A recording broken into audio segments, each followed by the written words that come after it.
Hello friends, welcome to the Tech Listen channel. So friends, today I will talk about GAMDIAS ATHENA P1 and P1 Lite mid-tower cases. So friend, GAMDIAS announced the release of the ATHENA P1 and ATHENA P1 Lite. These cases are specifically designed for gamers who demand the best in performance, aesthetic and functionality. And friend, this series features perforated mat designed for top-tier airflow configuration, and friend, the cases are compatible with the latest GPU accommodated length of up to 405 mm with 7 reusable PCI-e slots, offering flexible option to mount the graphics card vertically.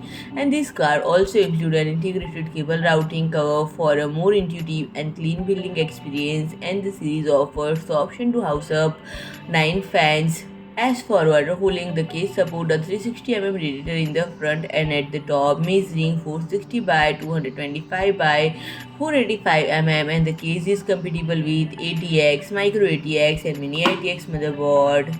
And friend, the Athena P1 is equipped with matte black GPU stand to support and prevent sag for GPU and additional Ssd bracket to allow installation of up to 5 by 2.5 inch or 2 by 3.5 inch plus 2.5 inch or 3 into 2.5 inch plus 1 3.5 inch storage. And friend, it comes with one USB 3.2 Gen 1 Type C port for higher transfer speeds. And friend, if I talk about pricing, the Athena P1 is priced at $109 and the Athena P1 Lite is available for $89 So friend, if you like my video, please do like, share and comment, and don't forget to subscribe my channel and press the bell icon.